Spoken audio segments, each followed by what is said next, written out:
Israel Hamas युद्ध में America किस तरह अपनी चालें चल रहा है, यह भी समझने वाली बात है। 35 दिन से जारी युद्ध में अमेरिका का रवैया डबल गेम वाला है। एक तरफ बाइडेन इजरायली सेना को लगातार विध्वंसक हथियार मुहैया करा रहे हैं, दूसरी तरफ अमेरिका युद्ध विराम का राग अलाप रहा है।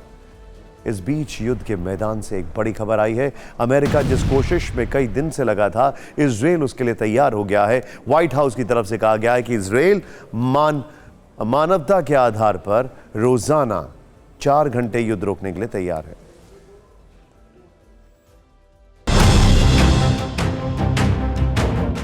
अमेरिका की सबसे बड़ी चिंता हमास के कब्जे में फंसे बंधक हैं। इस वक्त हमास के कब्जे में 25 देशों के 239 नागरिक हैं। इनमें सबसे ज्यादा 54 नागरिक थाईलैंड के हैं। हमास के कब्जे में अमेरिका के 12 नागरिक हैं। इसके अलावा 12 बंधक जर्मनी के, 6 बंधक फ्रांस के और 6 बंधक रूस के हैं। अभी तक हमास से 4 बंधकों को छोड़ा है। सवाल यह है कि रोजाना 4 घंटे युद्ध रुकवा कर अमेरिका क्या हासिल करना चाहता है। अमेरिका की चिंता अपने 12 नागरिकों को लेकर ज्यादा है।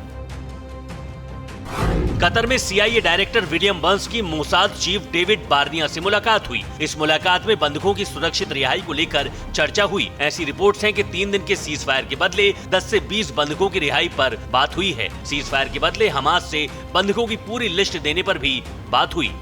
अमेरिका के लिए बंधकों की रिहाई कितना बड़ा मुद्दा है, इसे इसी बात से समझा जा सकता है कि खुद बाइडेन युद्ध विराम की कोशिशों में लगे हैं। 4 दिन पहले यानी 6 नवंबर को अमेरिकी राष्ट्रपति बाइडेन ने नेतन्याहू से फोन पर बात की। बाइडेन ने नेतन्याहू से युद्ध में कुछ घंटे ढील देने को कहा था। एक हफ्ता पहले अमेरिकी विदेश मंत्री एंटनी ब्लिंकन ने तेल अवीव में नेतन्याहू से मुलाकात में बंधकों का मुद्दा उठाया था। बंधकों की रिहाई में हमास की कुछ शर्तें आड़े आ रही हैं। हमास चाहता है कि इजराइल युद्ध रोके, तेल की सप्लाई बहाल करे और बंधकों के बदले 6000 से ज्यादा फिलिस्तीनी कैदियों को रिहा करे। ये ऐसी शर्तें हैं जिन्हें मानना इजराइल के लिए काफी मुश्किल है। IDF की तरफ से जारी बयान में कहा गया कि 4 घंटे के युद्ध विराम का मकसद गाजा के लोगों के लिए मानवीय मदद पहुंचाना है। पिछले 3 दिन में उत्तरी गाजा से करीब 1.5 लाख लोग भाग चुके हैं। IDF का कहना है कि अब तक 9 लाख लोग उत्तरी गाजा छोड़ चुके हैं, लेकिन इस सब के बीच में बंधकों की रिहाई को लेकर कवायद जारी है। बंधकों की रिहाई की कवायद, 80 बंधकों की रिहाई पर इजराइल हमास के बीच में डील जारी है, यह इंफॉर्मेशन आ रही है। हमास ने जेल में बंद आतंकवादियों की छोड़ने की शर्त रखी है। फिर देखिए, गाजा पर हमले और ईंधन को लेकर हमास ने रखी है शर्त। कैदियों के बदले हमास से बच्चों की रिहाई पर इजराइल तैयार है।